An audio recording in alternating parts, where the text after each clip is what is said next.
Donc ça fait bientôt 5 ans, presque 6 ans que le collectif Bassines Non Merci, on est actif dans le Marais Poitevin, mais on s'est étendu en Charente, en Vienne, dans le Berry, et j'en oublie parce qu'il y en a de plus en plus.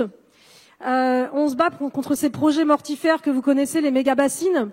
Je vais pas faire un résumé de la table ronde d'avant, parce qu'elle a duré 2 heures, mais c'est vrai que je vais reprendre des termes. Il y a des termes qui m'ont énormément marqué. On parle d'accaparement de l'eau. Massa, il a utilisé le mot hold-up. Et c'est vrai que c'est un hold-up de l'eau carrément, par une élite, par une minorité, contre des projets qui vont contre ce qu'on défend. Et donc ça, c'était assez intéressant. Ce qui est aussi très intéressant, c'est de revoir sur tous les rapports liés au passé colonial et encore aujourd'hui aux relations coloniales qu'ont les pays du Nord sur les pays du Sud. Et ça va permettre d'enchaîner justement sur cette conférence internationale qu'on a là, avec des gens qui sont venus de tous les pays. On a aussi des gens dans la salle qui sont présents et qui viennent de loin, de différentes régions de France, de différents pays d'Europe, de différents continents. Donc n'hésitez pas, après la après la table ronde, à prendre un verre autour de la buvette, ça finance la lutte en même temps. Et en même temps, ça vous permet de rencontrer tous les gens qui sont dans la salle et qui n'auront peut-être pas le temps de s'exprimer. La nouveauté aussi, par rapport à la première table ronde, c'est qu'on va avoir un micro qui peut se déplacer. Donc vous aurez juste à lever la main et l'équipe viendra vers vous pour vous le donner. Alors, tout d'abord aussi, je tiens à remercier parce que cette salle, on l'a grâce à la mairie de Melle et le conseil municipal de Melle qui a eu le courage d'accueillir.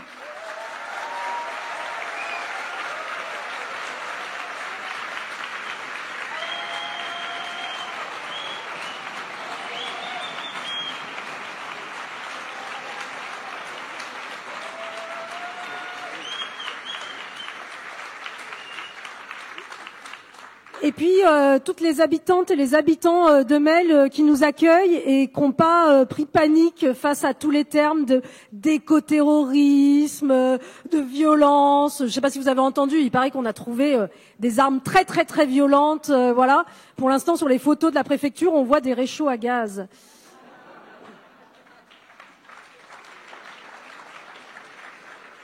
Et donc, comme l'a dit Massa tout à l'heure, en fait, leur but, c'est de nous diaboliser.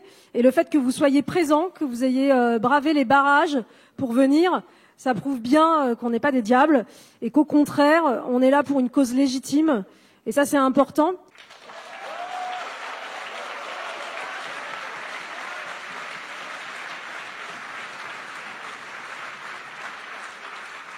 Et maintenant, je passe la parole à Héloïse de la Fondation Mitterrand qui va animer cette table ronde. Daniel Mitterrand, enfin, toutes mes excuses. Le stress.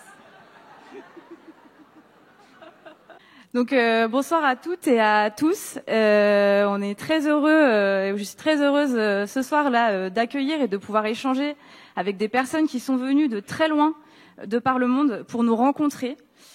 Pour partager leurs luttes et leurs expériences dans le contexte de cette mobilisation de ce week-end qui s'annonce incroyable et qui aspirait en fait à élargir la focale et les discussions sur d'autres situations de lutte pour l'eau menées par d'autres peuples et dans d'autres contextes pour essayer de penser ensemble comment se renforcer dans nos combats respectifs.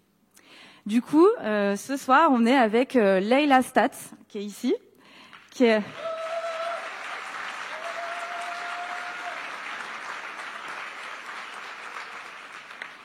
activiste Mohawk, du peuple Mohawk, survivante de la 4e génération des pensionnats au Canada, et qui est aussi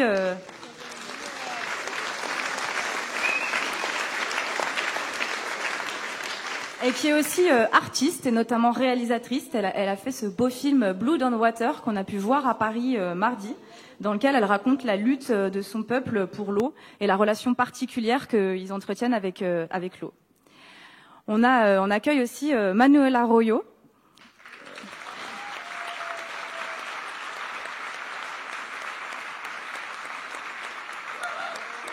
Manuel Arroyo, qui est porte-parole du Modatima, donc le mouvement pour la défense de l'accès à l'eau, à la terre et à la protection de l'environnement, et qui est membre aussi de l'Alliance territoriale Mapuche. Et c'est aussi ton activisme et ton travail juridique, notamment pour les droits des peuples mapuches, qui t'a mené à être membre de la Convention constitutionnelle chilienne, donc jusqu'en 2022 après son rejet, où tu as été notamment porté par différentes organisations de la société civile.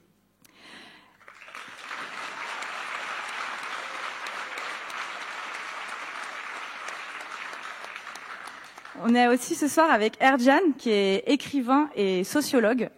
Je peux pas applaudir, moi. Qui est exilé politique du Kurdistan de Turquie, où il a notamment échappé à la prison après des décennies d'activisme dans le mouvement de libération du Kurdistan, et qui est aussi cofondateur du mouvement écologique mésopotamique qui se bat contre la guerre de l'eau qui est menée par l'État turc avec notamment les barrages.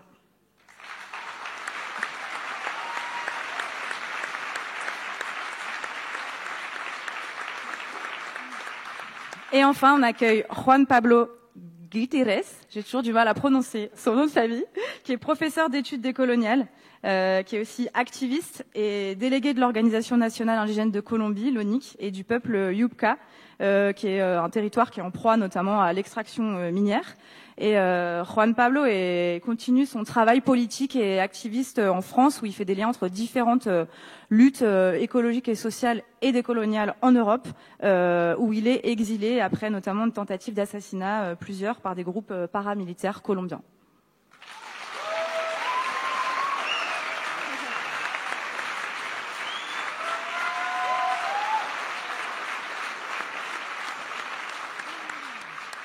Quelle ambiance.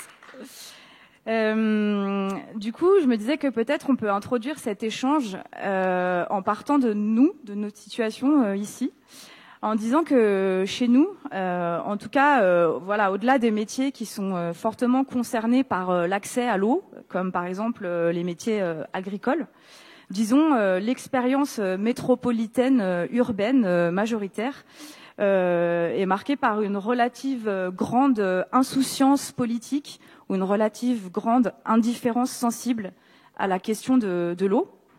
En tout cas, jusqu'à très récemment, on n'avait globalement pas beaucoup d'inquiétude à l'idée qu'on puisse manquer d'eau.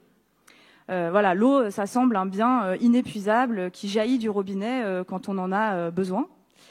Et voilà, même si régulièrement il y a des alertes climatiques sur la sécheresse, sur le niveau des nappes, sur la pollution par la chimie, eh ben ces alertes ne semblent pas ou commencent tout juste à déclencher des affects politiques qui sont à la hauteur de ce qu'elles énoncent, de la gravité de ce qu'elles énoncent.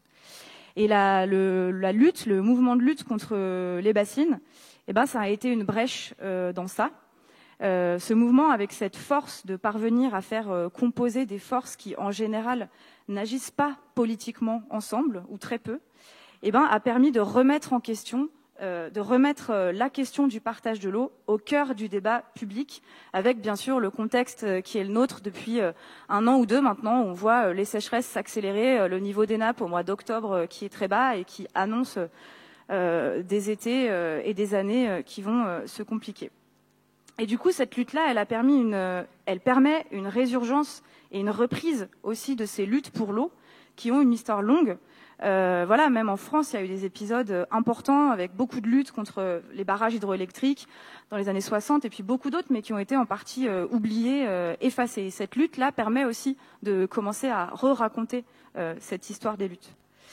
Et donc, dans ce contexte, c'est crucial pour nous de pouvoir nous décentrer et de pouvoir nous enrichir de la manière dont d'autres luttes pour l'eau se mènent ailleurs, dans des contextes d'accaparement historique.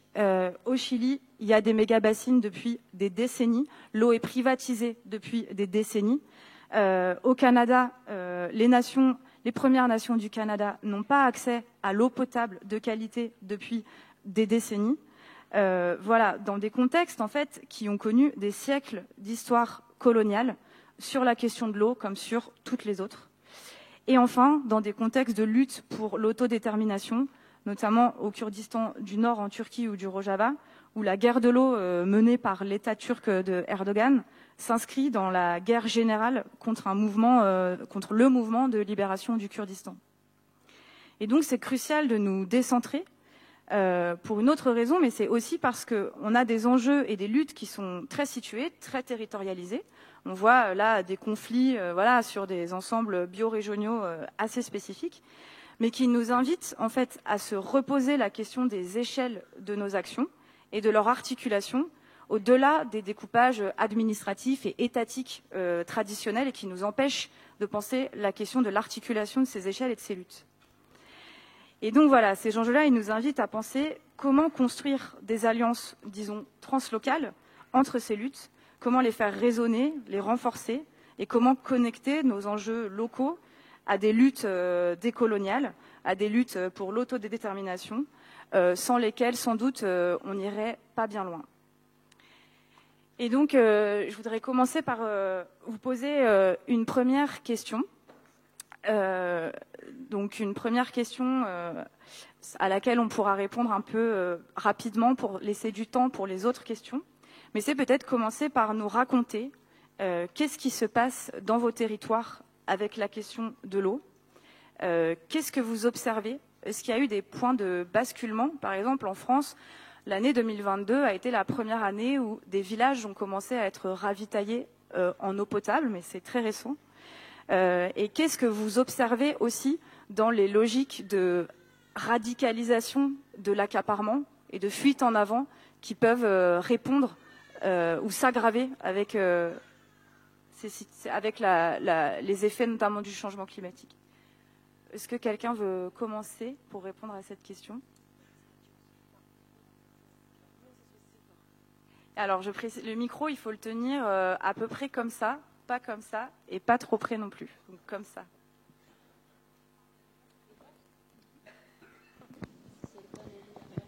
Bonjour.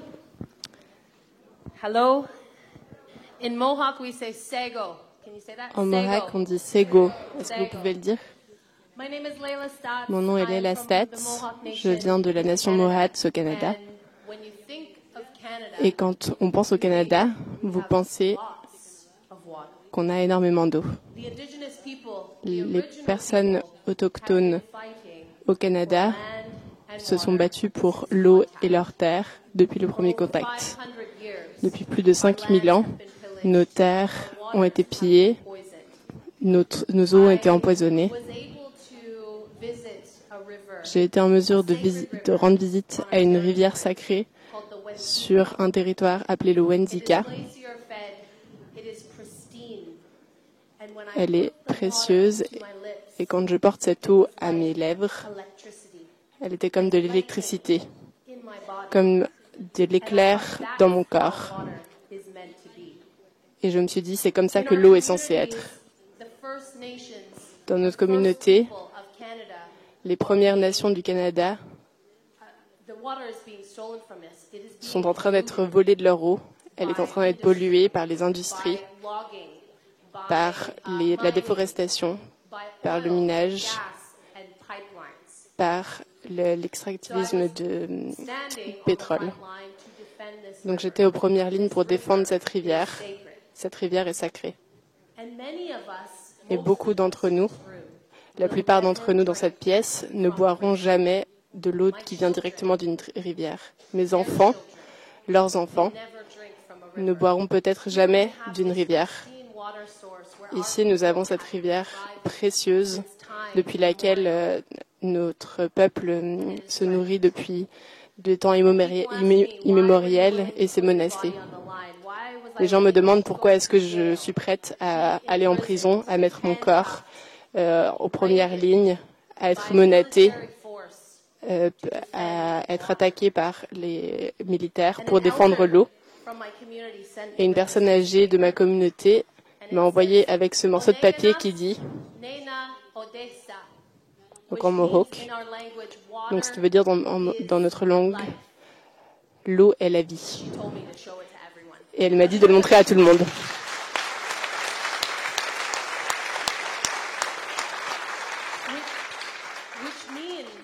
Ce qui veut dire que l'eau est vivante. Ce n'est pas une ressource. Ce n'est pas seulement quelque chose dont on a besoin pour survivre. C'est un parent. C'est notre famille. Et ça, c'est la manière dont les personnes autochtones le voient, comme une entité vivante et respirante, qui a une mémoire, qui nous sent, qui nous entend et qui nous soigne. Donc nous luttons pour notre eau, et même dans nos communautés, en tant que Première Nation, en tant que première personne du Canada,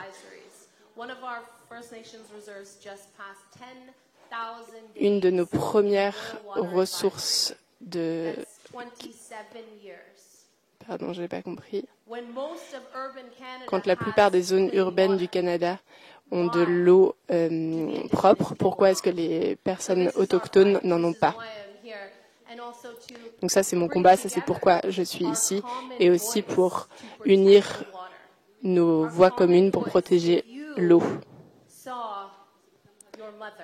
Donc si vous voyez votre femme, votre mère, imaginez-la.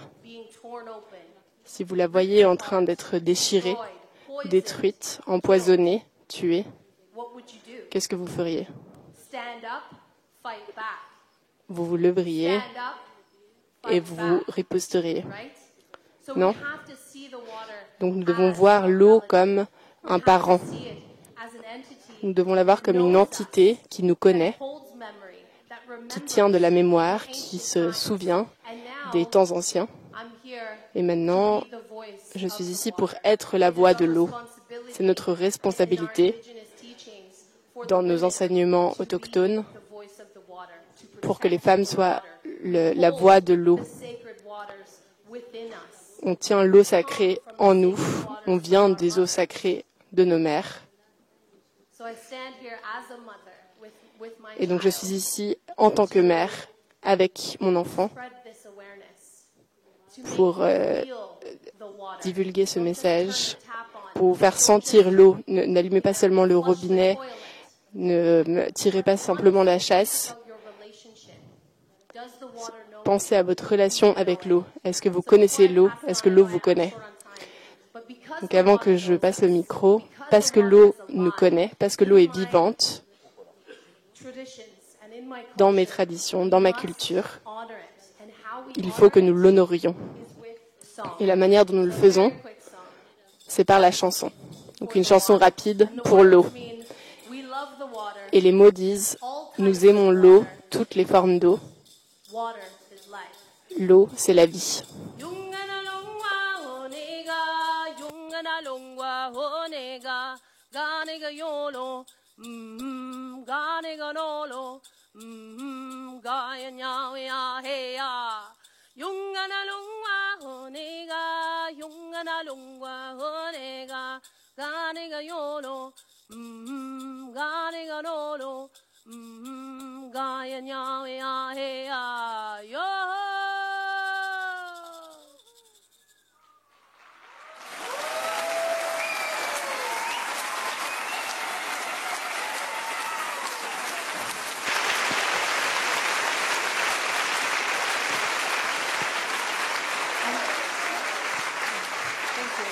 Merci.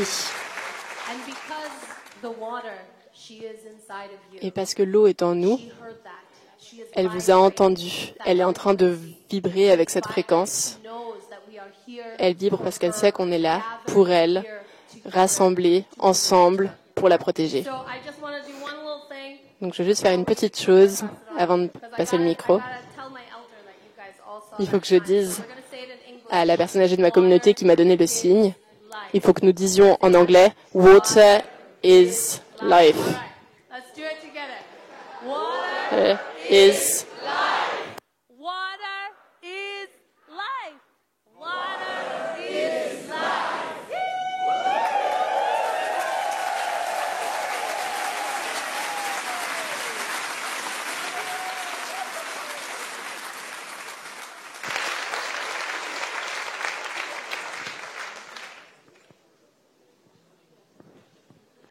Evarbash Hevaleneja. Bonsoir mes amis, mes camarades. Je viens du nord de Kurdistan, l'est de Turquie. Notre pays, il y a 2 et 3 et 4 colonisations. Pays Kurdistan de Turquie, Kurdistan de Iran, Kurdistan de Syrie, Kurdistan de Turquie, Irak. Depuis un siècle, on lutte contre ce système, cette colonisation de pays du Moyen-Orient. Quand on réfléchit sur notre sujet de l'eau, on imagine la guerre. Pour nous, notre pays, c'est un pays qui est très montagneux et pluvieux, mais depuis 40 ans, on ne peut pas visiter notre montagne. Quand j'étais étudiant d'université, j'ai visité une région de Dersim. Et je regarde une montagne, c'est très très belle. Et je me disais, il faut que je monte. Je sors dans la maison, je marche quelques minutes. Après, moi, une femme, elle m'a dit, allô, tu veux aller où? Je dis, je vais aux montagnes. Et interdit.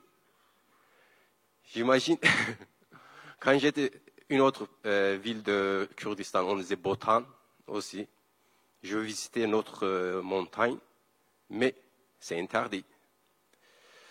Pour ça que pour nous, la montagne, toujours on disait un peuple de montagne, peuple de fleuve, peuple de forêt. Notre lutte est liberté pour mon peuple, c'est pas juste pour les personnes, pour le peuple. On a construit une solution avec notre voisin.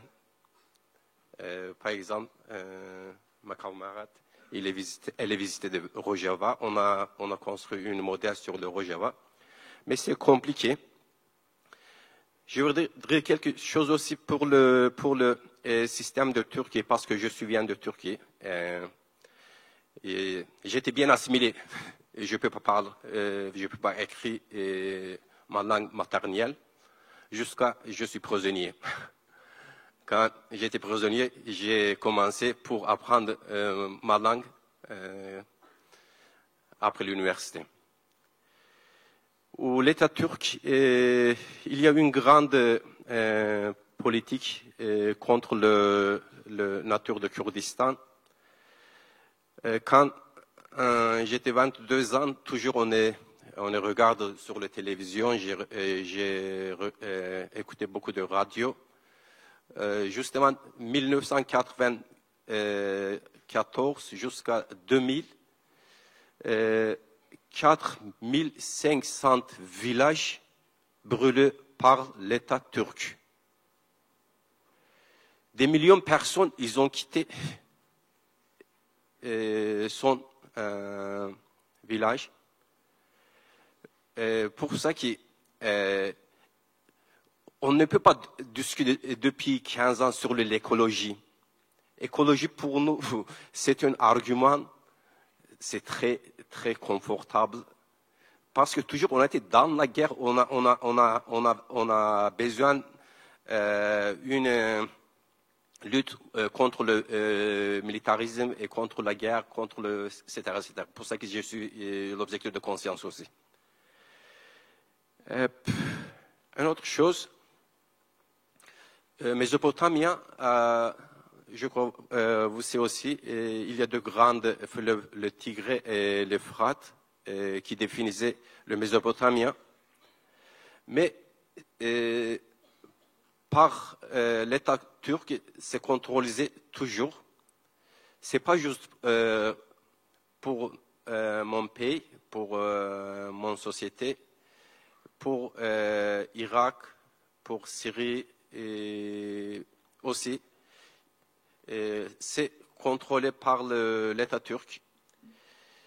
Et quand on a construit un mouvement d'écologie, on a construit un mouvement de paix aussi entre notre voisin, parce que lutte écologie, c'est pas possible sans paix. Il faut construire un argument ensemble avec de l'eau, la nature et tous les peuples de Moyen-Orient. On a commencé en 1999.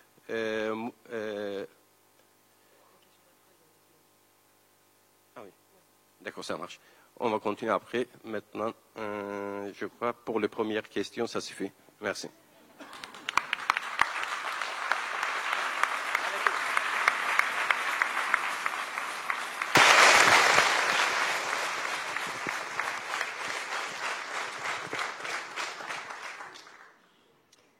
Hola Bonsoir a todos, a todas. à toutes et à tous. Manuel Mon nom est Manuel Arroyo. Provengo Je viens del país que hoy día es el referente sobre lo que no hay que hacer sobre el agua. du pays qui n'a rien à faire de l'air, de l'eau. Le Chili est l'unique pays au monde où la constitution politique établit qu'il existe la propriété privée de l'eau. L'article 19, numéro 24 de la Constitution établit que le respect de l'eau existe des droits privés.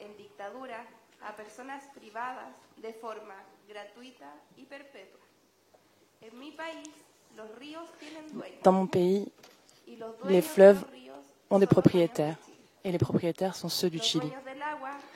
Les propriétaires de l'eau sont celles qui ont l'argent. Il n'y a pas seulement l'accès à l'eau qui est privé, mais également toute la gestion de l'eau.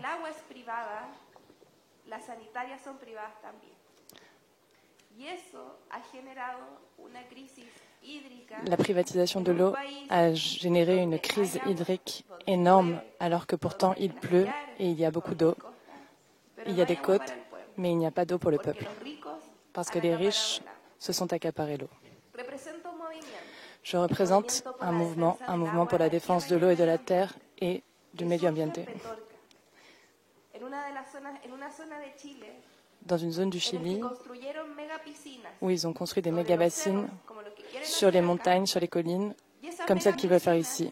Ces méga-bassines accaparent et volent tellement d'eau que les paysans et les paysannes des villages n'ont plus d'eau, ni pour vivre. Les fleuves sont à sec. À partir de ça, nous avons commencé à protester et à lutter et à nous dire cette sécheresse, c'est du vol. Ce modèle de privatisation, une personne sur 3 vit dans une situation de crise hydrique. 55 millions vivent dans un cas de stress hydrique. Nous vivons dans des maisons où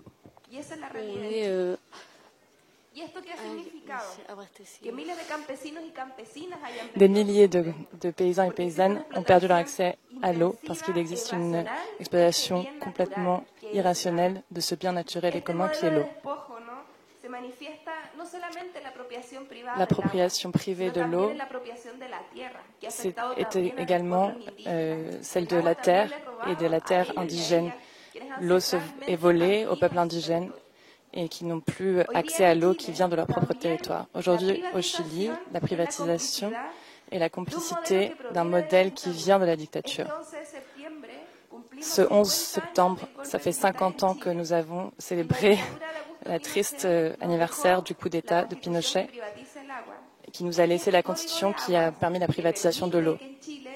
C'est celle-là qui permet que les particuliers puissent offrir des droits privés de l'eau et la création d'un marché où l'on peut acheter les fleuves si tu possèdes l'argent pour le faire. Les personnes et les peuples qui vivent autour du fleuve n'y ont plus accès, parce que l'eau appartient aux autres, à ceux qui l'ont acheté. C'est la honte de mon pays et de notre peuple. C'est aussi le démantèlement de l'entreprise publique qui nous vient du capitalisme global, du modèle néolibéral global. Parce que pendant que ce qui se passe ici ou à Paris, les entreprises de l'eau sont municipales, alors qu'au Chili, elles sont privées. Et qui est au capital? Notamment des entreprises françaises. À partir de cette nécessité, de cette problématique, nous sommes en train de nous organiser. Et c'est pour ça que nous venons ici aussi pour questionner ce modèle, parce que nous savons que cette privatisation de l'eau, le vol de l'eau et la construction de méga-bassines, nous affectent pas seulement l'accès à l'eau, mais plus profondément, l'agriculture, les économies locales, et la vie elle-même, l'existence et la survivance de nos peuples. Parler de l'eau, c'est parler de nous-mêmes. Depuis que notre naissance, lorsque nous naissons, notre corps est constitué à 90% d'eau. Aujourd'hui, entre 60 et 70% en tant qu'adultes. Lorsque nous récupérons l'eau, c'est la vie elle-même que nous récupérons. C'est pour ça qu'à travers de la session Modatima, toutes les eaux volées doivent être récupérées. C'est ça notre mission. Et c'est pour ça que je suis ici, pour dénoncer et voir comment nous allons pouvoir continuer à lutter pour les peuples mapuches.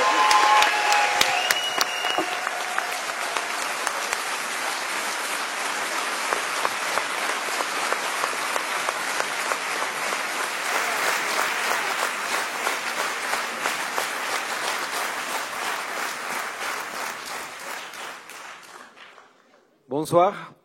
Bonsoir. À toutes et à tous. Je vais parler en français. Je vais essayer de sorte à que les personnes qui regarderont les vidéos ultérieurement en France puissent comprendre ce qu'on va dire. Et avant tout, je veux surtout vous remercier à tous et à toutes d'être là, de nous avoir permis cet espace fondamental et de démontrer qu'on sera mobilisé, comme on dit actuellement en Colombie, la vice-présidente, jusqu'à ce que la dignité devienne une habitude.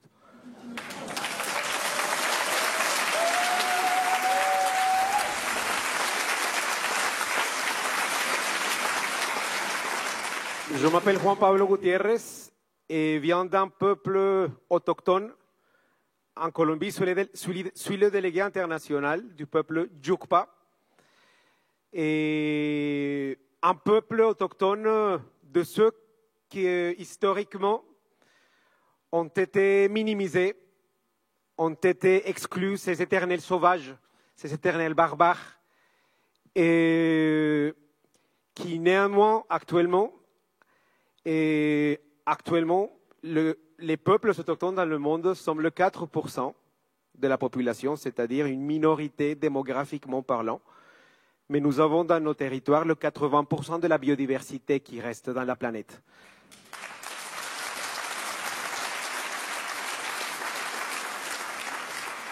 Ça veut dire que, comme les paysans, les communautés noires et les peuples autochtones, aujourd'hui nous pouvons parler dans un contexte comme celui que nous vivons de crise climatique avec autorité. Parce que nous avons su et nous savons vivre historiquement avec un rapport qu'on n'a jamais détaché du rapport naturel avec notre mère Terre.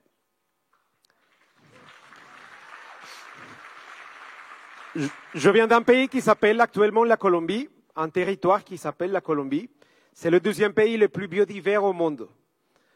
C'est un pays extraordinairement beau, rempli de beauté mais de contradictions également. Parce que c'est le pays où on assassine le plus les défenseurs de la vie, les défenseurs des droits humains et les défenseurs de l'environnement également. Et le fait de vivre dans un pays, dans le deuxième pays le plus biodivers au monde, fait que paradoxalement, au lieu d'être un symptôme de fierté, c'est plutôt, en ce qui concerne la population de ce territoire, c'est une condamnation de mort.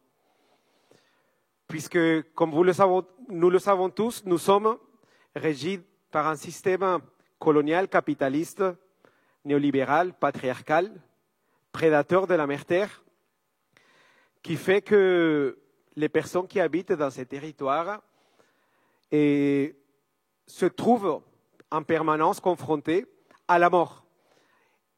Et par conséquent, ces peuples et ces communautés aient dû trouver les moyens et les solutions pour ne pas disparaître. Et nous sommes ici pour démontrer que malgré 530 ans de volonté génocidaire, nous sommes ici et on n'a pas réussi à nous éteindre.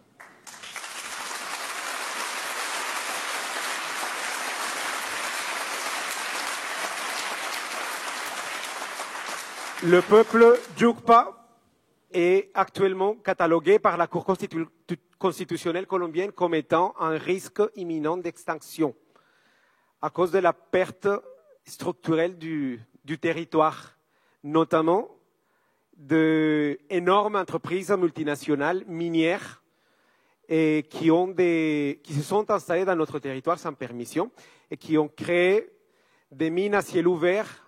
Une, par exemple, qui fait deux fois la taille de la ville de Paris. Comme vous pouvez comprendre, ça détruit quasiment toute la biodiversité de notre territoire, dont on dépend structurellement pour pouvoir exercer notre culture. La cosmovision des peuples autochtones elle est liée fondamentalement au particularisme de chaque territoire. Si le territoire il est détruit, la culture immédiatement elle est déstructurée. Les rivières ont été déviées, la souveraineté alimentaire elle a été affectée, on n'a plus de poissons, on doit aller à la partie basse, acheter du poisson si on veut consommer actuellement du poisson. Il y a de nouvelles maladies respiratoires, l'eau elle est polluée également. On a profané nos sites sacrés, c'est-à-dire nos cimetières. Des anciens travailleurs de cette mine nous ont dit qu'ils avaient trouvé des corps d'anciens Yukpa, qu'ils avaient entendu qu'on avait pris la décision au niveau des chefs de les sortir du pays pour les exposer dans des musées. C'est une tragédie. Nous sommes ici comme un peuple qui risque de disparaître, mais qui est en train de se battre farouchement pour ne pas le faire, pour ne pas disparaître. Et c'est pour ça que, d'ailleurs, je suis ici, je suis exilé depuis 4 ans à Paris.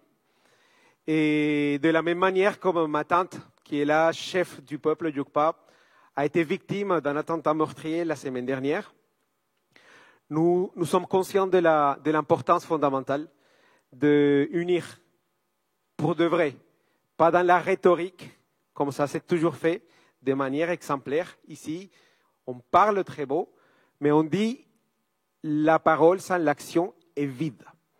Et c'est le moment de passer à l'action.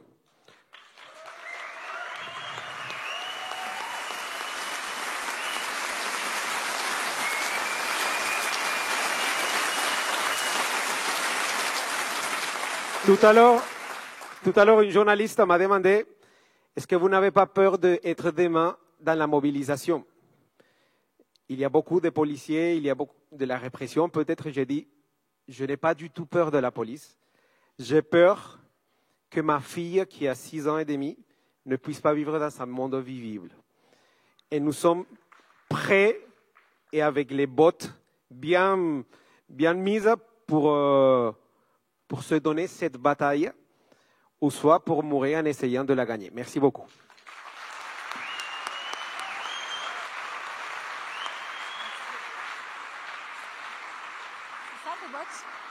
Tu vas pas tenir l'eau avec ça.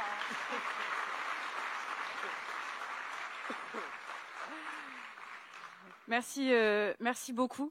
Peut-être une deuxième question pour qu'on puisse plus rentrer un peu plus dans les luttes que vous avez menées.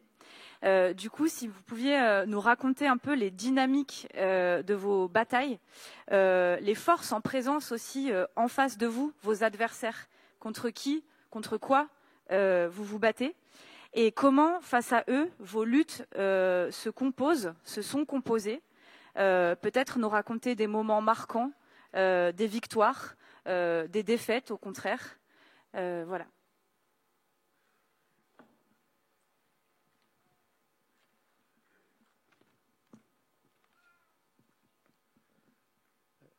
Notre lutte d'écologie a commencé depuis l'arrêt de la guerre entre le parti de PKK ou l'État turc.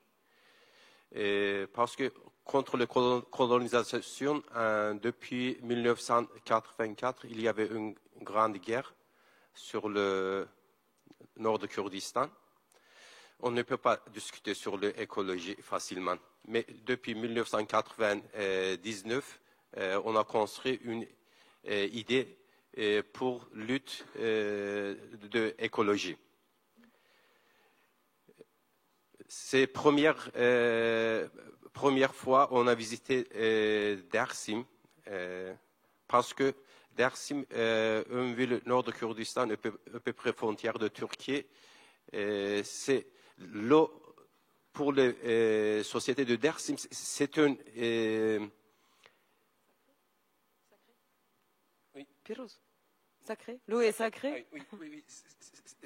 C'est très spécifique. C'est pas juste pour la vie, pour la cœur, pour comme mystisme. Oui. On a visité là-bas avec notre ami pour créer une lutte contre le barrage, parce que le gouvernement de Turquie, ils ont construit un barrage dans le centre de Dersim. Comme nous, c'est un génocide de nature, parce que la ville de Dersim toujours était construite sur le Munzur, s'appelle Munzur. Et après, pour nous, c'est une autre exemple. L'État turc, il a construit un autre barrage sur le Ilisu, sur le Fırat, s'appelle barrage de Ilisu. C'est un ville aussi, s'appelle Hasankeyf. Depuis 12 000 ans, beaucoup de cultures, de religieuses, de peuples, ils ont construit une vie ensemble sur le Hasankeyf. On a commencé le mouvement écologique de Mésopotamie contre le politique de Turquie de barrage. 2011, on a construit une équipe. Comme une équipe, oui, on a construit une équipe, on a commencé notre lutte.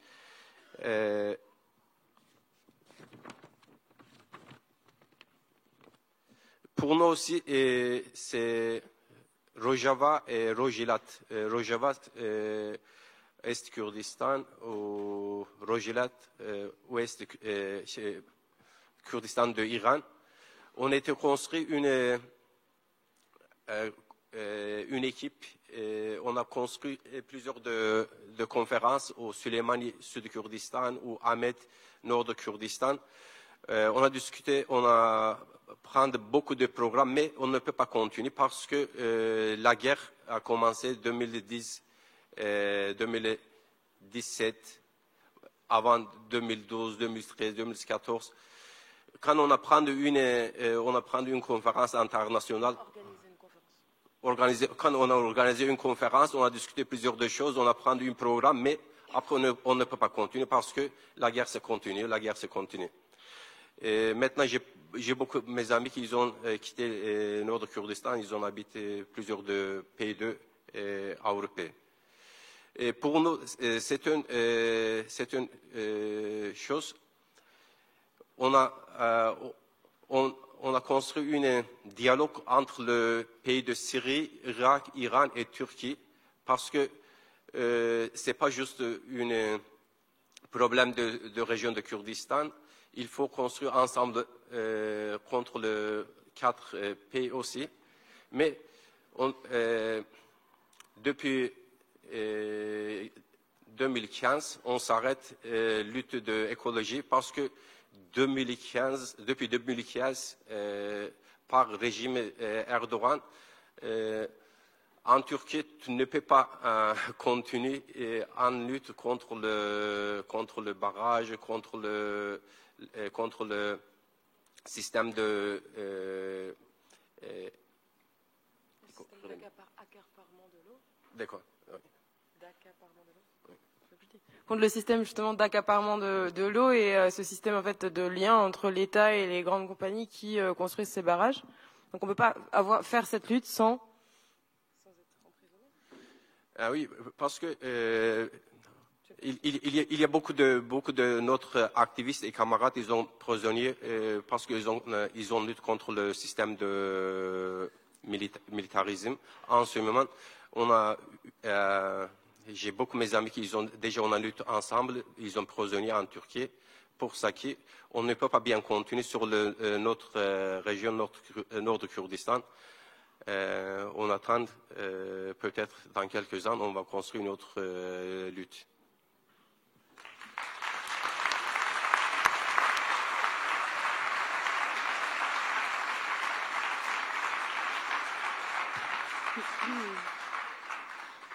I've been speaking and listening to the stories of my comrades and friends from around the world, and there are so many parallels. Et les paroles de mes camarades autour du monde.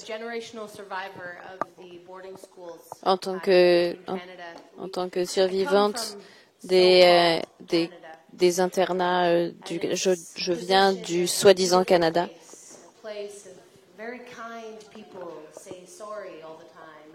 Je viens d'un peuple qui disent désolé tout le temps.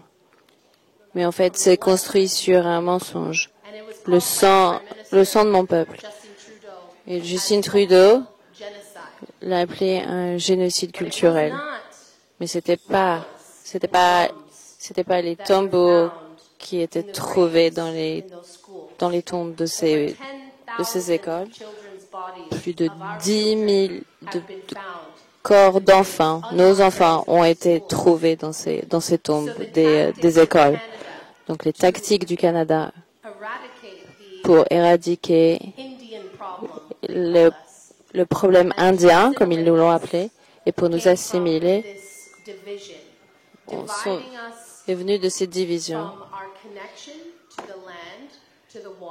Pour pouvoir casser cette relation avec la terre, l'eau, pour nous arracher à ça, pour nous diviser de nos enfants, nos cérémonies, nos chants, nos enseignements. Tout cela était illégal. Si j'avais chanté ça, à ce moment-là, c'était illégal, j'aurais été jetée en prison. Donc, qu'est-ce qu'on a fait pour changer?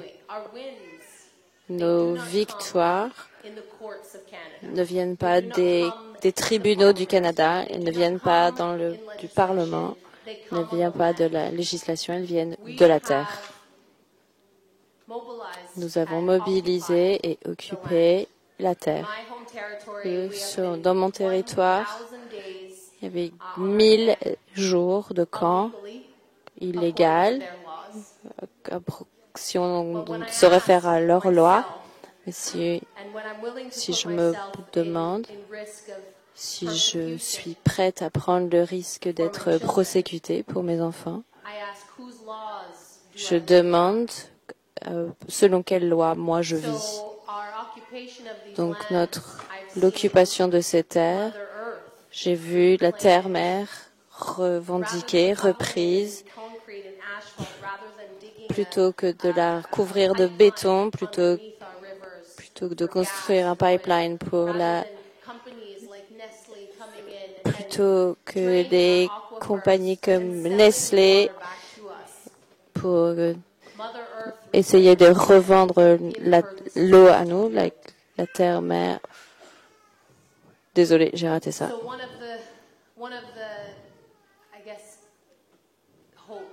L'un des espoirs que j'ai en venant ici du Canada pour cette semaine d'action, c'est que nous éliminons ces divisions, que ces divisions que le système ont installées pour nous faire taire.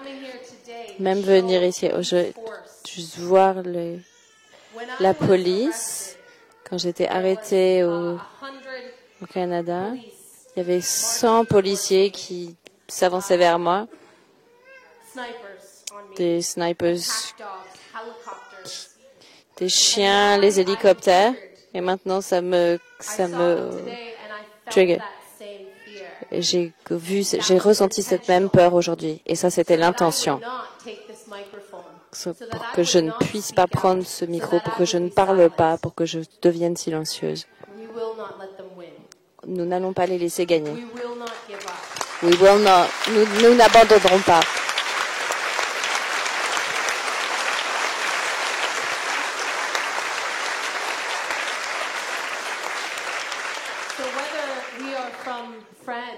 Alors, que l'on soit de France ou d'Afrique d'Ouest ou du Colombie ou de Chili ou du Brésil ou du Mexique, nous devons rassembler nos voix. Nous ne pouvons pas les laisser gagner. Nous ne pouvons pas laisser ces systèmes ce système de capitalisme où l'argent est plus important que la vie, on ne peut pas boire le pétrole.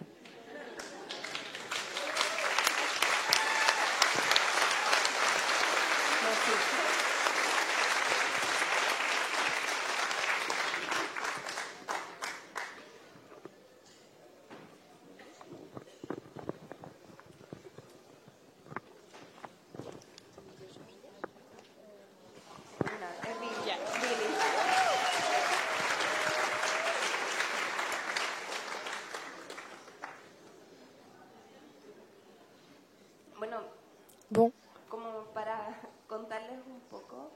pour vous raconter un peu, je suis née à Santiago, mais j'ai décidé d'étudier pour être avocate, parce que je connaissais la réalité du peuple mapuche. Et j'ai décidé également d'étudier. J'ai terminé en travaillant comme défenseuse des compagnons mapuche qui étaient privés de liberté, accusés de terrorisme, parce qu'au Chili, la loi antiterroriste s'est implantée sur les peuples indigènes qui luttaient pour leur territoire. Dans ce parcours, du lieu où je vis, la Araucanía, il y avait des projets pour une centrale électrique sur des rivières utilisées par les communautés indigènes. Moi, je n'avais jamais rien fait sur l'environnement. Mais nous avons réussi à avoir 2 centrales électriques en 2018. Et c'était un grand triomphe pour le peuple mapuche et pour notre territoire. Et à partir de cela, ce fut une avancée. Mais l'année d'après, une personne fut emprisonnée et accusée par le gouvernement chilien. Nous avons été 2 ans de procès et nous avons obtenu un non-lieu.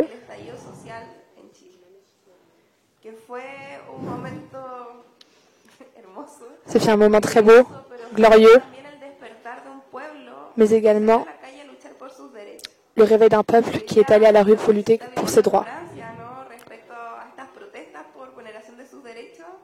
Et ici en France, sur la lutte pour le respect des droits, ce fut ça, mais multiplié par litre, d'un peuple qui ne s'est pas levé depuis la dictature et qui s'est levé à ce moment-là. Ils m'ont demandé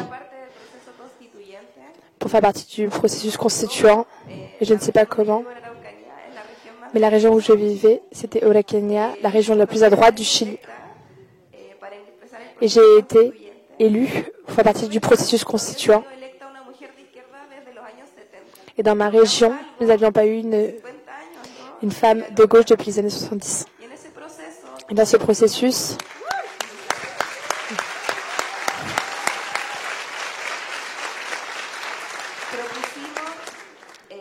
nous avons proposé d'un côté la première constitution écologique du monde, une constitution qui nous reconnaît, qui reconnaît la crise climatique que nous vivons, qui proposait la reconnaissance des biens communs et rejeter l'idée que l'eau peut être un bien privé.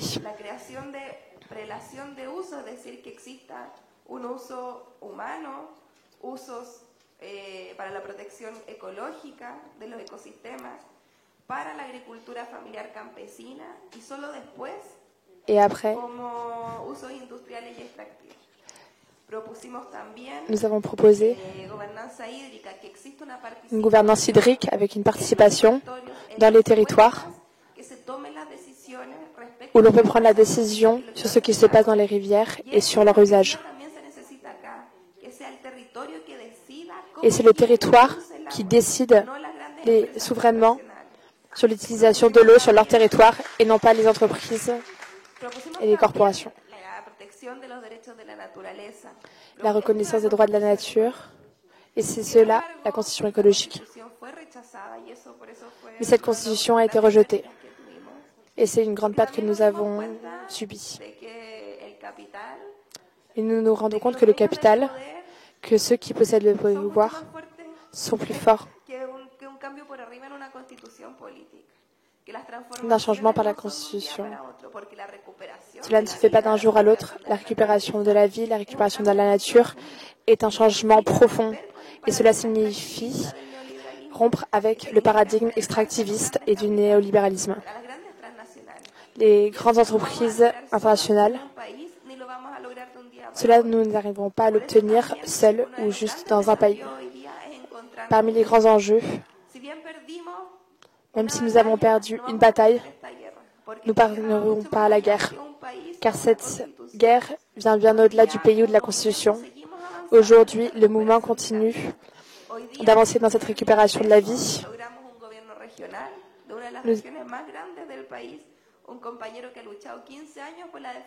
Nous avons un compagnon qui a lutté pendant 15 ans pour la défense de l'eau, qui est maintenant aux États-Unis sur le forum de l'eau, expliquant comment, depuis la lutte au niveau des rues, nous pouvons avoir le pouvoir.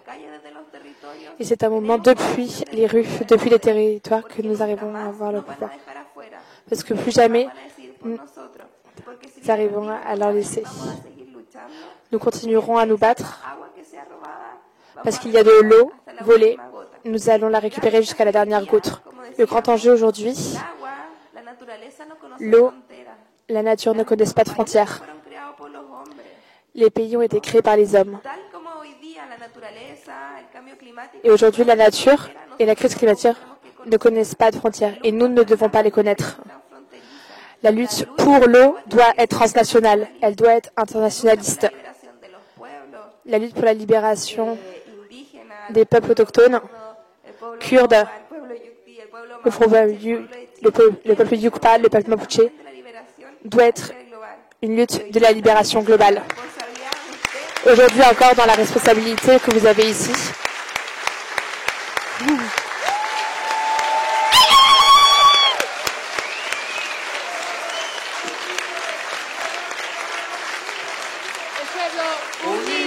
jamás será vencido. El pueblo unido jamás será vencido. El pueblo unido jamás será vencido.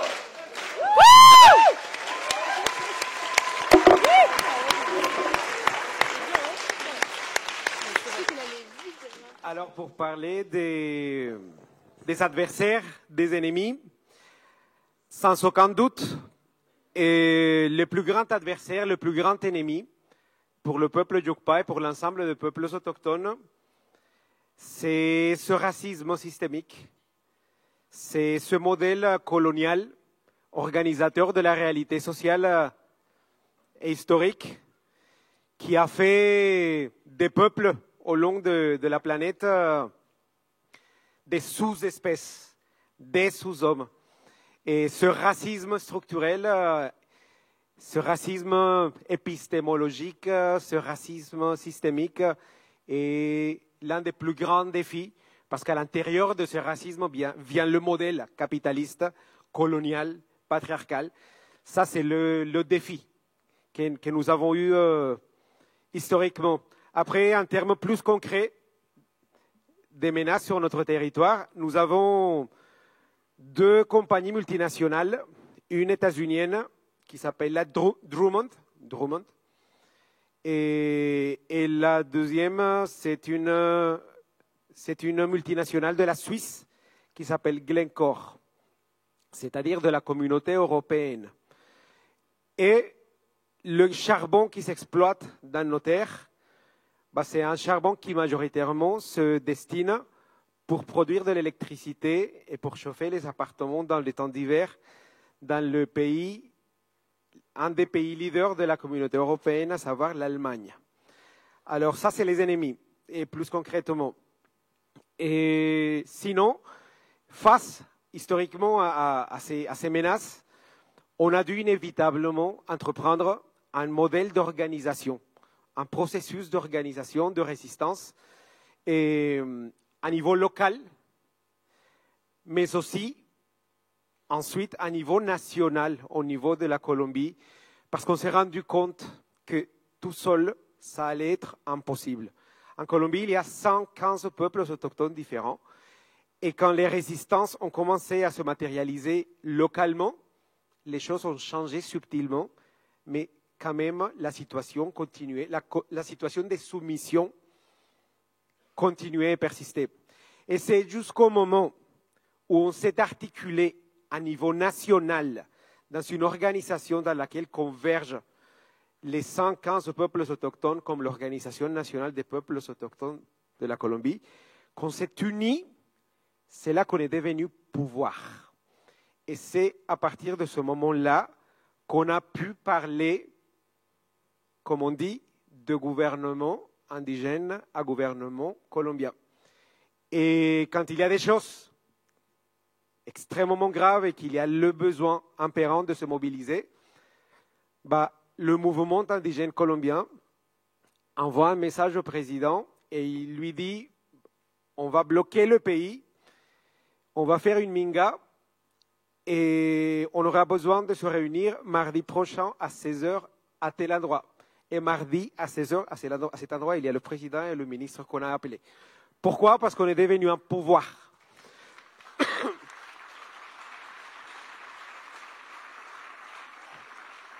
Parce qu'on s'est rendu compte, à la même échelle, comme on est en train de le faire ici, que tout seul, c'était impossible.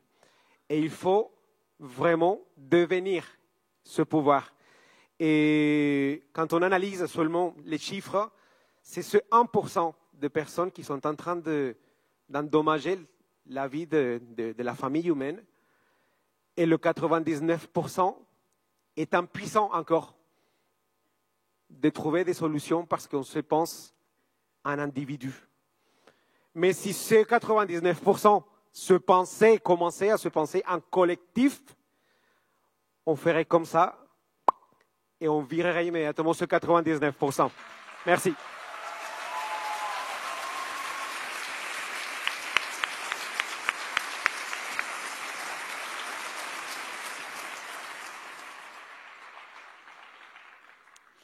Merci. Et je remarque qu'on parle beaucoup de colonialisme en fait et des héritages de la colonisation. Et je pense que, j'ai l'impression que c'est des enjeux qui sont peu présents et peu travaillés dans les luttes et dans les pensées de l'écologie en France. Et en Europe, mais en tout cas en France. Et du coup, je pense que c'est assez important pour que peut-être on y revienne un peu précisément, alors peut-être rapidement, parce que vous en avez déjà bien parlé, mais peut-être, vous posez la question de en quoi les enjeux de lutte pour l'eau, pour vous, sont intimement liés à des luttes anticoloniales et décoloniales, ou pour l'autodétermination de vos peuples.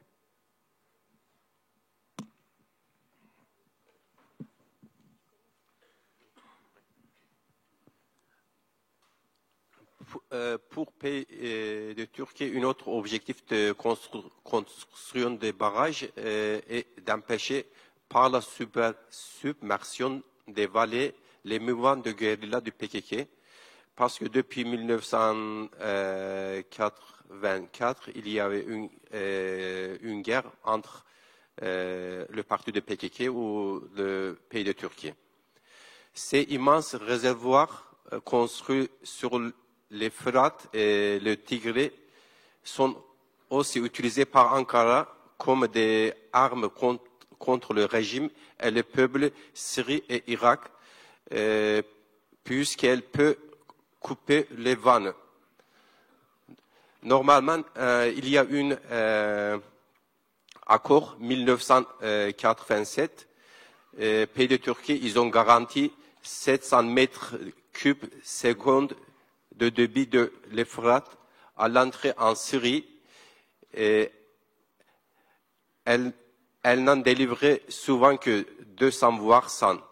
D'autant plus depuis que les barrages en aval sont contrôlés par l'administration autonome du nord de l'est de la Syrie. Cela participait à la stratégie expansionniste de la Turquie qui cherchait à construire un pouvoir impérialiste dans la région. Ces grands projets, Ce grand projet, déjà, j'ai dit, c'est construit aussi sur le Hasankeyf. La ville de Hasankeyf s'est construite depuis 12 000 ans, mais en ce moment, on a perdu ce ville. Et pourquoi ils ont construit un barrage sur le village de Hasankeyf? Parce que ces villes de Hasankeyf, c'est très important pour l'histoire de Kurdistan, pour l'histoire de Assourie, pour l'histoire de chrétienne aussi.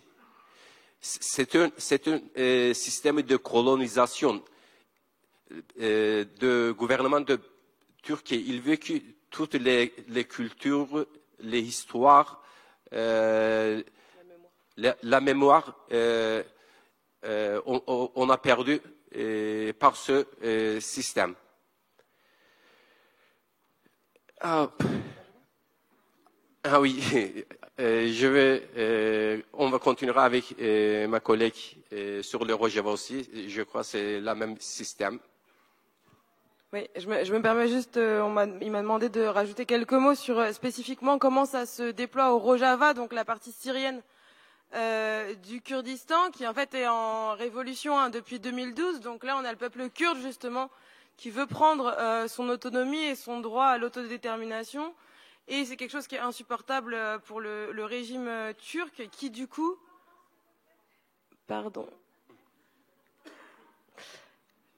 a envahi déjà la Syrie à 3 reprises. Revenir en arrière, la révolution du Rojava et la prise d'autonomie par les Kurdes, c'est quelque chose qui est insupportable pour la Turquie, qui a envahi 3 fois la Syrie et 2 fois le territoire justement de l'administration autonome du nord et de l'est de la Syrie. Et donc en fait, il y a un double moyen, double colonisation du Kurdistan par la Turquie. Donc une première fois déjà sur le territoire qui est intégré à l'État turc aujourd'hui, et ensuite sur des zones qui appartiennent à l'État souverain normalement syrien. Et donc il y a 2 manières d'impacter la population avec l'eau, qui sont effectivement de couper l'eau des barrages en amont, donc le Tigre, l'Euphrate particulièrement, pour lequel la Syrie, ce qui provoque une crise électrique, puisqu'il y a des barrages hydrauliques en Syrie qui du coup ne peuvent plus fonctionner, ce qui provoque une crise d'accès à l'eau potable. Il y a des villes entières qui sont du coup privées d'eau potable, et des crises sanitaires, dans le sens où il y a des développements de maladies comme la leishmaniasis, et des crises agricoles, puisque ça ne permet plus à de nombreux paysans d'irriguer leurs champs, et ils doivent même renoncer en fait à certaines cultures du fait du manque d'eau, notamment renoncer aux cultures les plus consommatrices en eau que sont le maraîchage, ce qui remet le pays dans une situation de dépendance alimentaire parce qu'il doit importer justement des fruits et des légumes frais aux pays voisins, qui donc peuvent aussi jouer des cartes politiques grâce à cette situation-là. Donc ça c'est un aspect. Le deuxième aspect, c'est aussi tout simplement le fait que maintenant la Turquie contrôle par exemple la station de pompage de Haluk, qui est une station qui fournit en eau potable 1,2 million de personnes.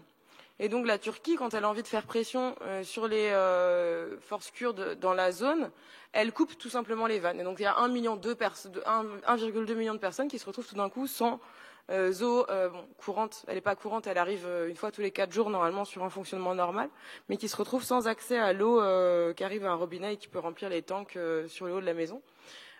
Juste avec une forme de pression politique. Et donc, en fait, déjà, il y a une chose à dire politiquement, qui est de penser la colonisation à l'intérieur aussi, en fait, pas uniquement nord-sud, mais à l'intérieur des territoires, et notamment ici à l'intérieur du Moyen-Orient, avec par exemple la Turquie qui a une position coloniale et même une volonté impérialiste de restitution de l'Empire ottoman, etc., dans la région du Moyen-Orient.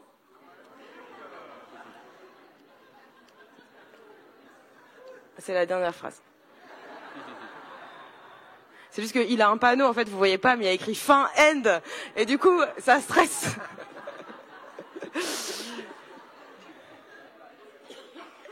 Et non, c'est pas sa faute, c'est la mienne. Et aussi, la Turquie n'est pas un État qui agit de manière isolée. La Turquie est la 2e armée de l'OTAN. Et l'OTAN, c'est quand même la plus grande alliance militaire au niveau mondial, dont font partie certains pays. qu'on connaît et sur lesquels on peut aussi agir. Voilà, pour réfléchir les doubles logiques de colonisation et d'impérialisme, donc à la fois à l'intérieur même de la région du Moyen-Orient, on va dire, mais aussi avec des soutiens internationaux et aussi des présences d'autres pays impérialistes comme la Russie sur les territoires en Syrie notamment. Voilà.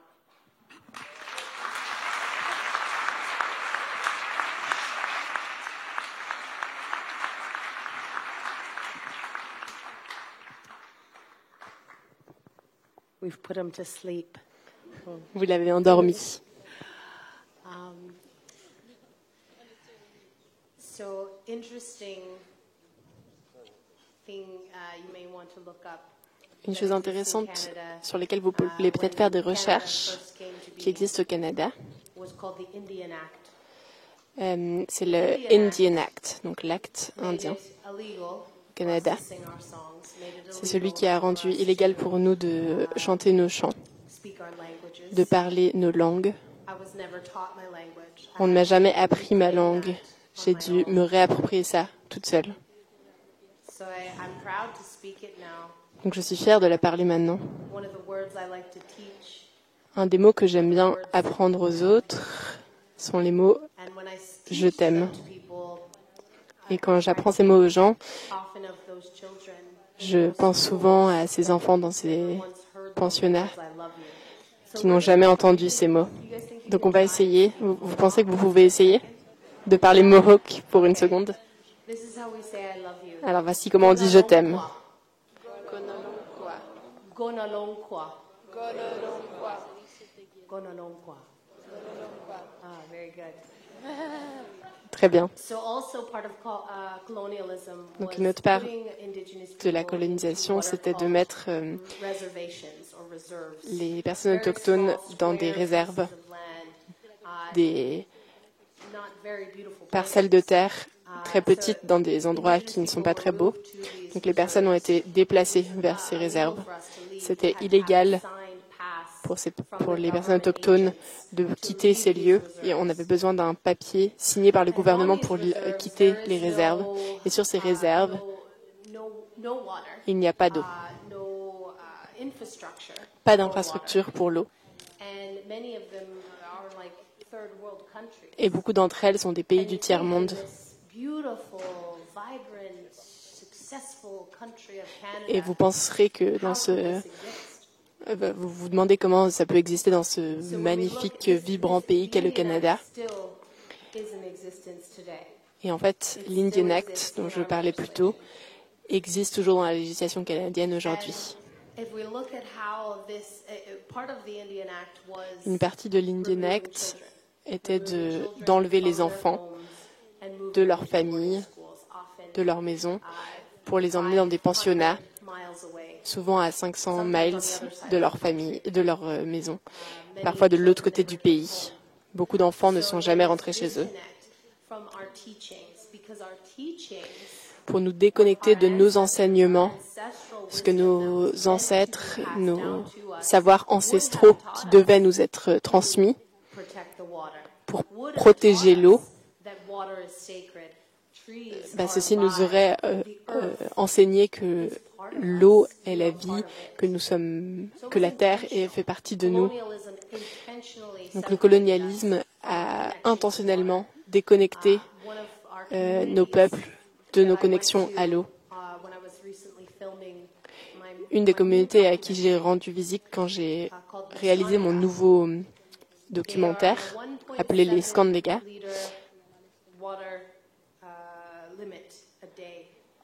donc ils ont une limite de 1,7 litres d'eau par personne par jour. Réfléchissez une seconde à ça. Combien d'eau est-ce que vous utilisez chaque jour? Combien d'eau est-ce que le lac canadienne, dans les villes qui entourent ces réserves, combien d'eau est-ce qu'ils et elles utilisent? Ça prend 4 litres d'eau pour tirer la chasse au Canada. Et ces personnes sont limitées à 1,7 litres d'eau par jour. Seulement de l'eau en bouteille.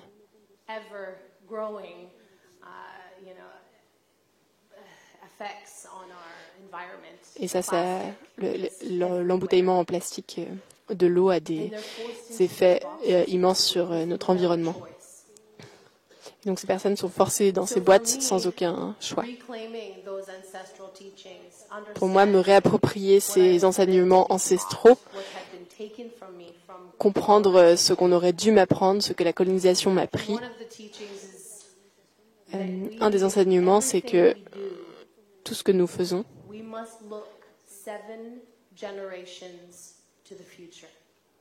nous devons le faire en prenant en considération 7 générations devant nous. Ce que nous faisons ici aujourd'hui et demain. J'ai envie que vous pensiez à comment ça va impacter les 7 générations à venir. Vous êtes ici pour une raison. Vous avez été mis ici, nous avons toutes et tous été mis ici pour une raison.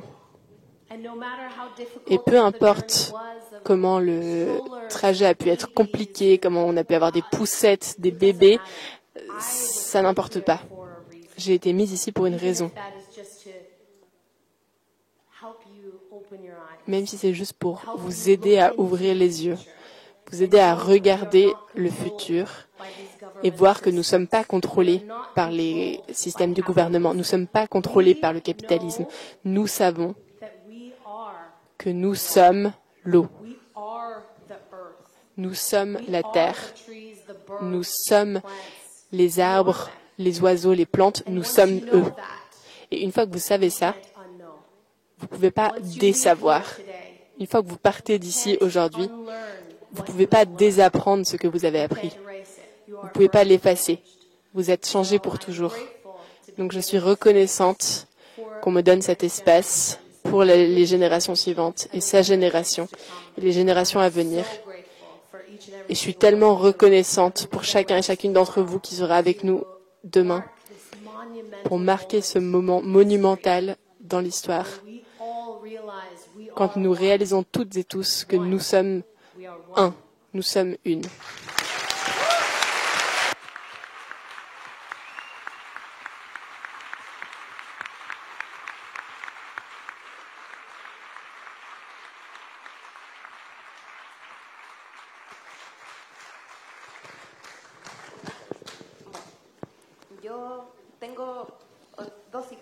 J'ai 2 filles, une qui est dans la voiture et ma plus grande fille a 5 ans. Elle s'appelle Alma Liguen et elle est mapuche. Elle aime la tour Eiffel. Mais j'ai dû lui dire que quand s'est construite la tour Eiffel, en dessous de cette tour, il y avait une exposition. Dans cette exposition, il y avait un zoo humain. Et c'est là où il montrait des personnes mapuches. Ces personnes ont été mises en prison et exposées au même moment que la tour Eiffel était construite. C'est une beauté cruelle. C'est l'histoire de comment se sont construits ces empires. L'or qui a permis de construire toutes ces civilisations, le cuivre, les minéraux, viennent de nos peuples. Ils ont été volés à nos peuples, à nos territoires. Et ça s'est passé il y a 500 ans. À la fin du 19e siècle, ça fait 3 générations, ça fait pas 2000 ans. Cet héritage colonial qui continue d'exister. D'un côté, nous parlons du transnational, de comment des pays qui sont des endroits magnifiques, des paysages magnifiques, sont complètement détruits, comme le Canada par exemple. Mais nous devons aussi penser dans une autre dimension. Les peuples indigènes, autochtones, en Afrique, en Asie, en Amérique latine, sont très proches dans le sens où ils sont toujours considérés, ils se considèrent comme un élément de plus de la terre, de la biodiversité, en mapuche, toutes les formes de vie, c'est comme ça qu'on dit, dans laquelle nous faisons partie, nous sommes aussi une forme de vie. Et à un moment, les hommes ont pensé et se sont construits un récit que nous sommes supérieurs à la nature et que la nature est devenue un objet séparé de nous et que nous sommes supérieurs et donc que nous pouvons en faire ce que nous voulons pour pouvoir croître dans notre développement économique, pour pouvoir l'exploiter et satisfaire nos nécessités qui continuent d'augmenter chaque jour. Mais aujourd'hui, on commence à se rendre compte que ce développement a des limites. Le monde se meurt et est en train d'être détruit. Mais ça, les peuples indigènes l'ont déjà dit depuis des centaines et des milliers d'années. Alors que cette connaissance et ce savoir prennent de plus en plus de valeur, alors qu'en fait, il y a plusieurs centaines d'années, ils étaient simplement traités comme des personnes qu'on pouvait mettre dans un zoo. C'est ça notre relation. Cette conscience de la reconnaissance de différentes formes de pensée et que la nature est une forme de vie, que le terre sur lequel nous marchons est vivant. Ce n'est pas seulement de la matière, il est vivant lui aussi. Et nous en faisons partie, d'une forme de vie. Et les personnes, nous, les humains, ne pouvons pas vivre sans la terre, sans l'eau, sans la nature, mais la nature peut vivre sans nous. Et peut-être qu'elle vivrait d'ailleurs bien mieux si nous n'étions pas là. Aujourd'hui, le défi, l'enjeu, c'est de se décoloniser nous-mêmes de ce mode de pensée anthropocentrique qui nous met au-dessus de toutes les autres formes de vie et de penser que l'on peut faire tout ce que l'on veut de la nature et que tout est à notre service et que le capitalisme et notre nécessité économique peut être décroissant. Et aujourd'hui, parler de colonialisme, ce n'est pas parler de ce qui s'est passé il y a 500 ans quand Christophe Colomb est arrivé en Amérique latine. Mais comment est-ce que ces pratiques influencent encore aujourd'hui nos actions et comment les États ont également des pratiques et des politiques coloniales vis-à-vis de leur propre peuple, mais aussi comment on traite les migrants et les migrantes et comment les États racistes, coloniaux et patriarcales sont la réalité de notre quotidienneté. La mère Terre doit être main dans la main avec la terre décoloniale, avec une lutte antiraciste et une lutte pour les femmes, le féminisme. C'est ça notre enjeu aujourd'hui.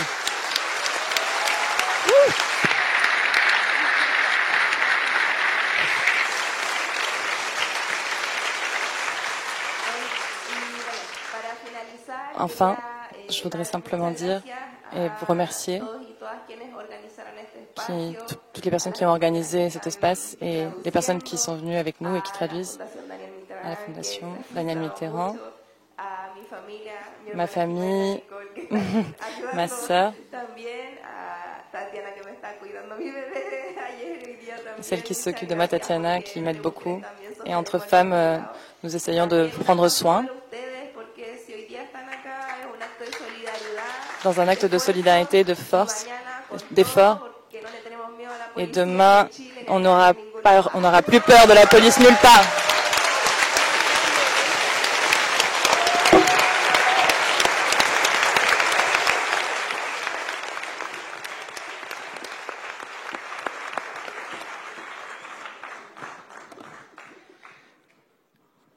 Et de mon côté, pour parler sur la thématique du racisme, du colonialisme, et je voudrais commencer par dire quelque chose pour qu'on commence à... On dit désapprender. Je ne sais pas comment on dit en français. Désapprendre. On dit que les peuples autochtones sommes les peuples qui avons été... On est connus parce qu'on est les peuples qui avons été colonisés au cours de l'histoire. Et ça, c'est vrai, territorialement et politiquement, on l'a été. Mais en revanche, on est les seuls peuples du monde qui n'avons jamais été colonisés épistémologiquement, c'est-à-dire au niveau de la pensée. Et comme l'a dit le compagnero, c'est la grosse majorité qu'il faut décoloniser actuellement. C'est la grosse majorité qui est colonisée au niveau de la pensée qu'il faut faire ce travail de désapprentissage. Voilà. Et ce qui pourrait montrer ce rapport colonial, raciste vis-à-vis des peuples autochtones, c'est par exemple tout simplement les rapports du GIEC. Alors là, je touche des sujets sensibles. C'est la communauté scientifique. Ce que dit le GIEC, c'est tout à fait vrai, mais on est en train de le dire depuis 5 siècles et personne ne nous a écoutés.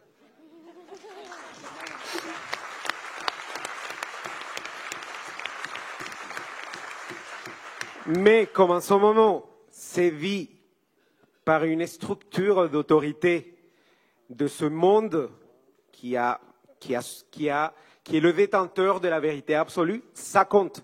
Maintenant, les alarmes sont allumées parce que la communauté scientifique occidentale a décidé d'allumer les alarmes. Mais nous, on a crié jusqu'au désespoir la situation, le besoin de protéger la mère Terre, et ça a toujours été compris comme des mythes, comme du romantisme, comme voilà. Mais maintenant que ce Frankenstein est en train de toucher les portes ici de l'Europe, là, les alarmes, elles sont allumées. Et je me demande quelque chose pour aller un peu plus loin. Qu'est-ce qui se passerait, pour illustrer ce que je vous ai dit? Est-ce que vous croyez que les alarmes du monde seraient allumées comme elles sont actuellement si les impacts de la crise climatique allaient affecter uniquement l'Afrique? Non. Uniquement l'Amérique latine? Non. L'Amérique latine et l'Afrique ensemble? Non.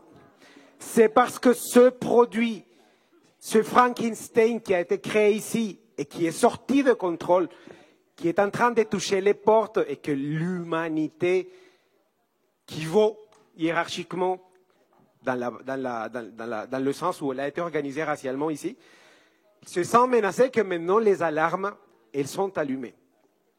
Ça démontre que même la façon dont on est en train d'aborder la crise climatique, qu'on ait même décidé de parler soudainement du Sud global, de l'importance du Sud global.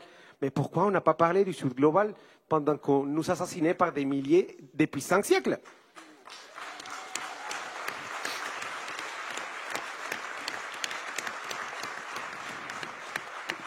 Par là, je ne veux pas dire qu'il faut arrêter de parler, non. Mais c'est pour illustrer que soudainement, quand on sent la menace ici, ça compte pour de vrai. Et je ne voudrais pas aller plus loin avec des exemples comme le nazisme et tout ça, parce que ça serait trop loin. Mais bon. Et finalement, dire que tout ce que nous sommes en train de vivre actuellement, c'est le produit de ces rapports de pouvoir et de cette logique qui a organisé le monde jusqu'à aujourd'hui, cette logique coloniale qui a créé inévitablement une dépendance structurelle des pays du Nord, du saccage et de l'exploitation des pays du Sud pour garantir le progrès et la vie normale des pays du Nord. Et c'est quelque chose qui continue. Et c'est très dur à le dire, mais c'est une réalité. Et c'est quelque chose de laquelle on devrait se libérer. Également, au niveau de je voulais parler en 4e point, une autre forme de colonisation, c'est la colonisation épistémologique, comme je l'ai dit tout à l'heure. Quand on analyse tout le savoir, toute la théorie sociale, philosophique, politique, la littérature, depuis la Grèce jusqu'à aujourd'hui, le 99,8 ou 9% a été produit par des hommes et de 5 pays d'ici, en fait. Et à l'heure actuelle que nous sommes en train de vivre le pire moment de toute notre histoire comme famille humaine, avec cette crise climatique qui a la puissance de pouvoir finir avec nous, comme Homo sapiens, ça c'est la preuve irréfutable que toute cette pensée qui s'est positionnée comme hégémonique a fait faillite. Que cette pensée a échoué. Et de là, le besoin fondamental de commencer à écouter et à regarder plutôt le monde avec d'autres yeux, à commencer à créer de nouvelles subjectivités, à commencer à comprendre le monde depuis d'autres perspectives Et c'est inévitablement les perspectives des personnes qui ont été éternellement silenciées par l'arrogance qui s'est octroyée l'Europe, à savoir les peuples autochtones, les communautés noires et les femmes. Merci beaucoup.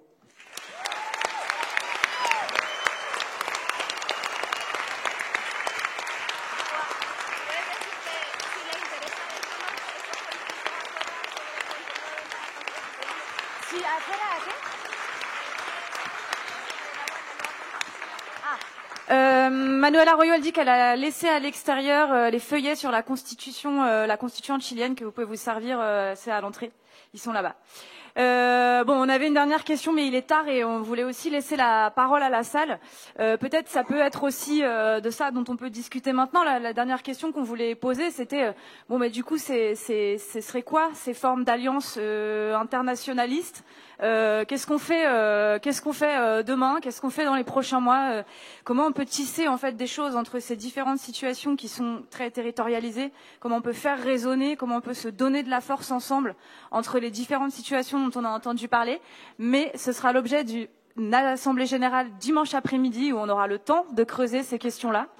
Bonsoir tout le monde. Alors voilà, je suis vraiment très content qu'on ait pu parler ce soir, entendre tous ces militantes et militants parler des luttes internationales autour de l'eau, autour de la nature, de la protection de la biodiversité et de la question de la colonisation, et qu'on en parle en des termes aussi clairs. Vraiment, je voulais vous partager cette satisfaction. Aussi, peut-être en embrayer sur une dimension qui me semble pas assez abordée, c'est la colonisation agricole. Voilà, on parle des bassines et tous ces agro-irrigants nous bassinent avec cette idée qu'il faut produire. Pourquoi? Pour nourrir le monde. Voilà, les pauvres du Sud qui souffriraient de la faim. Et d'autre part, pour lutter dans la compétition internationale autour de la production. Voilà, juste rappeler quelques éléments. Hein, c'est que la majorité des personnes qui souffrent de la faim dans le monde sont des agriculteurs, des agricultrices. Pourquoi ils souffrent de la faim? Tout simplement parce que leurs conditions de vie sont concurrencées par nos exportations agricoles. Voilà. Et donc ça, c'est quelque chose, je pense qu'il faudrait peut-être davantage faire connaître. Hein. Une des causes principales de la pauvreté et de la malnutrition dans le monde, c'est notre surproduction subventionnée, voilà, par nos impôts, par l'Union européenne, par les États-Unis. Donc voilà, qu'on puisse un peu voir ces alliances internationales hein, autour d'un changement réel de modèle agricole pour casser ce système de colonisation agricole. Merci.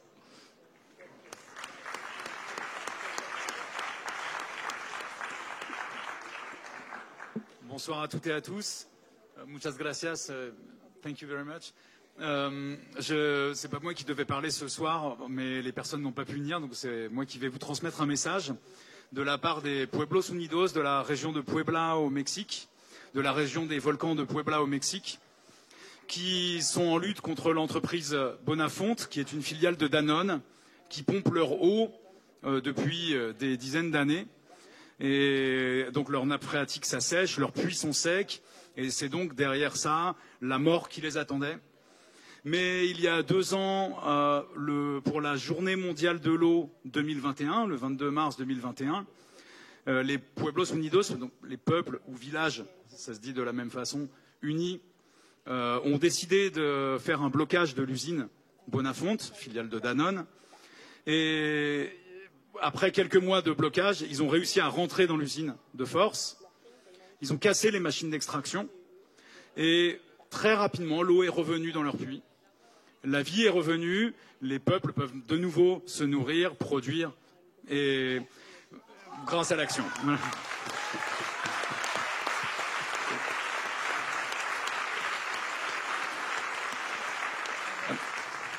Alors, hélas, quelques mois après, ils ont été expulsés par une force militarisée de police, enfin l'équivalent de la gendarmerie, qui est la garde nationale, et des unités d'élite de l'armée fédérale. Ils ont été expulsés donc de force. Le site de Bonafonte est maintenant gardé nuit et jour par des gardiens armés. Mais Les machines n'ont pas encore été remises en service. Pour l'instant, Bonafont a décidé de faire plutôt de cette usine un lieu de stockage. Et les Pueblos Unidos restent unis et ont créé des assemblées pour l'eau. Donc la deuxième assemblée pour l'eau a eu lieu assez récemment et la troisième aura lieu en août. Donc c'est pas très loin, c'est à une centaine de kilomètres de Mexico et c'est donc une invitation qui n'est pas encore très précise, mais au mois d'août de cette année, la troisième assemblée pour l'eau, mondiale pour l'eau, aura lieu. Et tout le monde y est cordialement invité. Et par ailleurs, le message final que voulaient faire passer les compañeras et compañeros de la région de Puebla, des volcans de Puebla, c'était que vous avez là-bas des frères et des sœurs qui sont avec vous dans la lutte ici pour l'eau. La lutte est la même. Les multinationales n'ont pas de frontières et donc nous, au niveau des résistances, nous ne devons pas avoir de frontières non plus. La lucha sigue. No pasarán. Et par ailleurs, un petit truc en plus, nous faisons, je suis Pascal du comité de solidarité avec les peuples du Chiapas en lutte, et nous avons fait partie d'une coordination au niveau de l'Île-de-France pour accueillir les zapatistes qui étaient venus il y a 2 ans en France et en Europe pour rencontrer les luttes en bas à gauche. Et donc la coordination Île-de-France, on avait pas mal de petits matériels à vendre, etc. pour financer tout ça. Et on a décidé que maintenant, le matériel qui restait, on le vendrait dans les lieux de lutte et l'argent reviendrait aux lieux de lutte pour aider les gens qui se mobilisent. Et donc, il y a quelques petits trucs à vendre à la sortie. Voilà. Merci beaucoup. Merci. Merci. Alors, la table ronde, la première session, on est sur la fin. Je suis désolée, on bloque. On doit rendre la pala.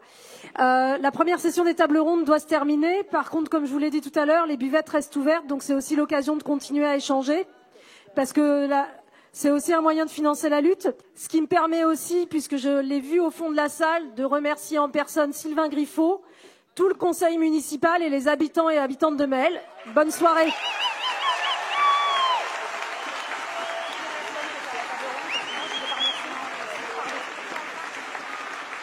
Et on termine.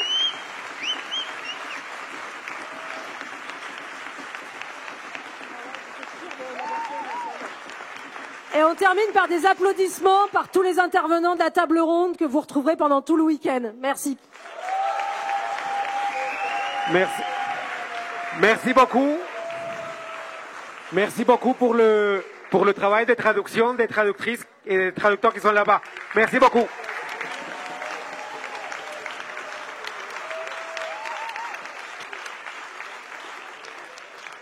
Merci beaucoup aussi. Et si vous voulez trouver quelque chose sur l'écologie de Kurdistan Plus, il y a une table à l'entrée. Vous pouvez chercher là-bas.